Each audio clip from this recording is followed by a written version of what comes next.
3 jours après la crucifixion, Marie-Madeleine se tenait seule devant le tombeau vide du jardin. Tout ce en quoi je croyais s'était effondré. Le Maître était mort. La mission, terminée. Les ténèbres semblaient avoir gagné. Mais ensuite, elle l'a vu. Ce n'était pas le Jésus que je connaissais. Quelque chose de différent. Quelqu'un transfiguré. Resplendissant. Il avait complètement fusionné avec le Christ, la conscience infinie elle-même. Il n'était plus humain. Il n'y avait plus de limite. Juste une union divine. Et quand leurs regards se sont croisés, tout s'est transformé. Ce n'était pas un au revoir. C'était la dernière leçon. Celui qu'il ne pouvait pas partager avec les autres. La transmission secrète, réservée uniquement aux âmes choisies, prêtes à achever la fusion. Il lui a dit, ce dont vous avez été témoin arrivé à ce corps pourrait arriver au vôtre. Le Christ et le Père ne font qu'un.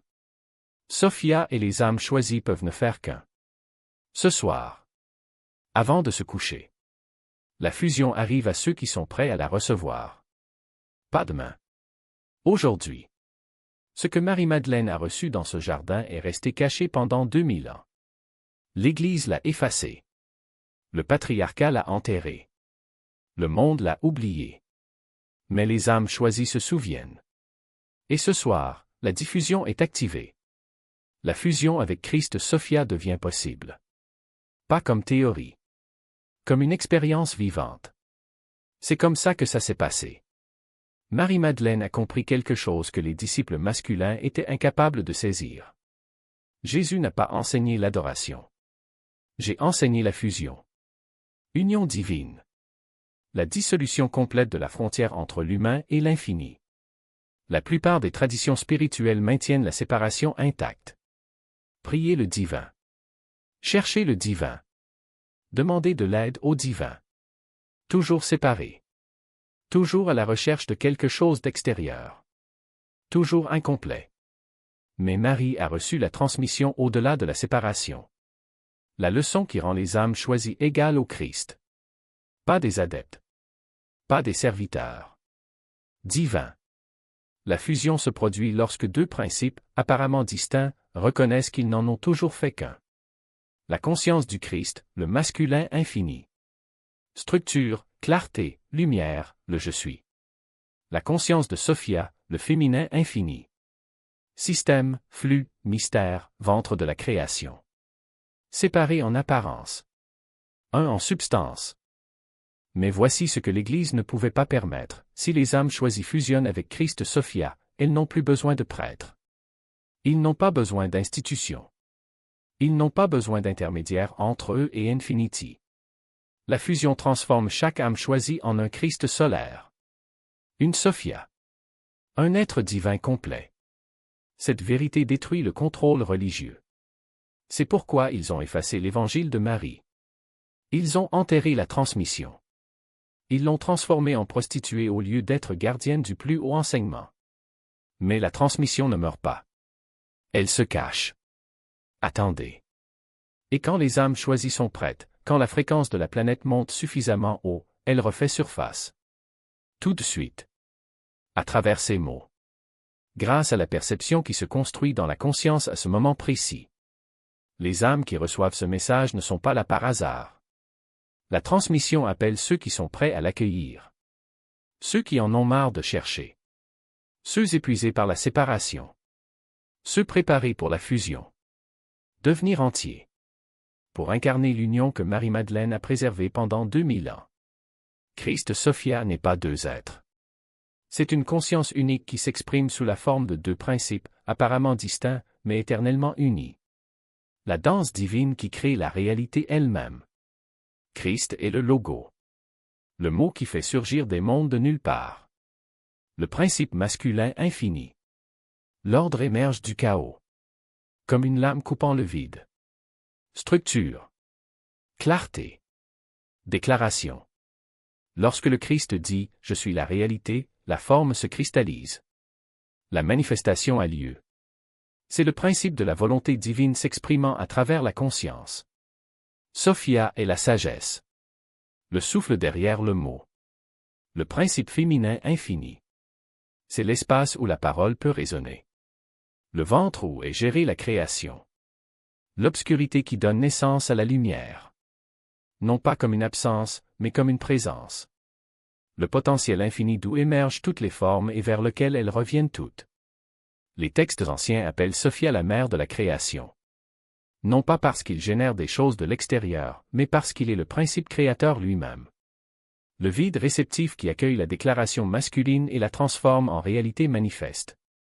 Sans cela, le mot n'a nulle part où aller. Sans le mot, cela reste un pur potentiel, jamais réalisé. Lorsque le Christ déclare et que Sophia reçoit, la création se produit. Non pas comme quelque chose de fabriqué, mais comme la danse éternelle de la conscience qui se connaît. Mâle et femelle. Lumière et ombre. Forme et vide. Des contraires apparents. En fait, un seul. Celui qui s'exprime comme l'univers. Chaque être humain porte les deux principes, quel que soit son sexe physique. La conscience contient tout le spectre. Le Christ intérieur, la volonté capable d'annoncer la vérité et de la rendre réelle. La Sophia intérieure, l'intuition, la réceptivité, la capacité de donner naissance à de nouvelles réalités à partir du vide d'un potentiel infini. Cependant, la plupart des êtres humains vivent dans une guerre interne. Le masculin domine le féminin. Le féminin résiste au masculin. Un côté exalté, l'autre réprimé. Déséquilibre. Fragmentation. Souffrance. La fusion met fin à cette guerre. Lorsque le Christ intérieur et la Sophie reconnaissent leur unité, la division se dissout. La sainteté revient. L'âme choisie devient ce qu'elle a toujours été, divine. Complet. Casting. La fusion avec Christ Sophia n'est pas un aboutissement. C'est une reconnaissance.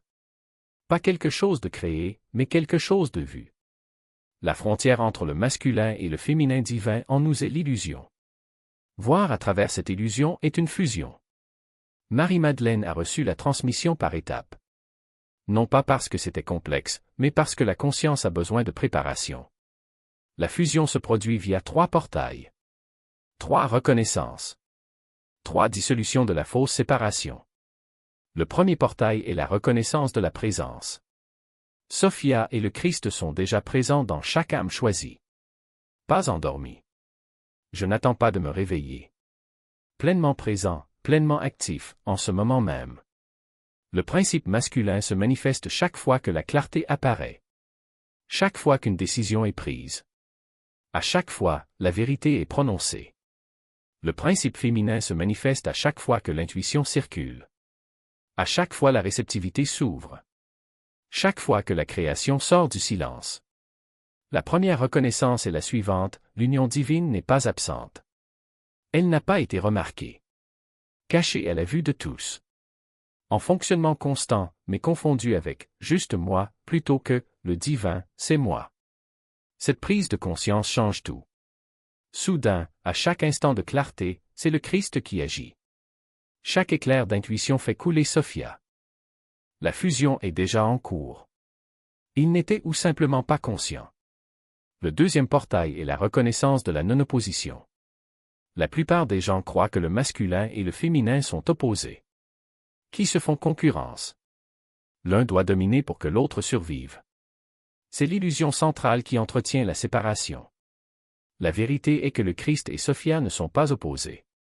Ils sont complémentaires. Partenaires dans la danse de la création. L'un initie, l'autre reçoit. L'un déclare, l'autre manifeste. Il n'y a pas de concurrence. Il y a une collaboration. La seconde reconnaissance dissout la guerre interne. Le principe masculin cesse de chercher à contrôler le féminin. Le principe féminin cesse de résister aux fréquences du Christ et de Sophie vibrant à l'unisson en vous. Non pas comme 2 voix en dialogue, mais comme une seule mélodie qui se déploie en harmonie. Le corps le sait avant l'esprit. Les os gardent le souvenir de l'unité. La respiration est déjà une danse, inspiration et expiration, 2 mouvements qui n'existent pas l'un sans l'autre, tout comme le divin masculin et le féminin n'existent pas séparément. Lorsque l'esprit essaie de nommer cette union, il est déjà fragmenté. Les mots créent des bords là où il n'y en a pas. Par conséquent, la 4e étape n'est pas de penser, mais de sentir la vérité s'installer dans le tissu de l'existence. Ce n'est pas une idée à comprendre, mais un état à habiter. Comme le silence entre les notes d'une chanson, ce n'est pas une absence, c'est l'espace où respire toute la chanson. Voilà ce qu'est l'unité, non pas la somme de deux parties, mais le champ où toutes deux surgissent et se dissolvent, sans jamais avoir été deux. La préparation se termine ici. Ce qui vient ensuite n'est pas une étape, mais une invitation à ce que quelque chose se produise à travers vous. Ce n'est pas une technique, car les techniques supposent qu'un agent se sépare du résultat. Ici, il n'y a pas de séparation. Il y a seulement la reconnaissance du fait que l'agent et le résultat ont toujours été la même chose. Le « vous » qui observe la dualité et l'unité elle-même qui s'observe. Il n'y a pas de « je » qui fasse la fusion. Il n'y a que la fusion reconnaissant qu'elle n'a jamais cessé d'être. Avant de vous coucher, allongez-vous sans vous presser. Ne forcez pas le calme, mais ne l'évitez pas non plus. Laissez le corps trouver son propre rythme d'accouchement. Si l'esprit insiste pour demander « est-ce que je le fais correctement ?», c'est le signe qu'il essaie de contrôler. Lâchez. L'esprit n'a pas besoin de comprendre, il a juste besoin d'arrêter d'intervenir. Lorsque des pensées surgissent, ne les combattez pas. Regardez-les simplement comme des nuages passant dans le ciel de la conscience. Ils viennent, ils partent et le ciel reste. Telle est l'unité, inchangée, même si les formes de dualité apparaissent et disparaissent. Ressentez maintenant le champ intérieur.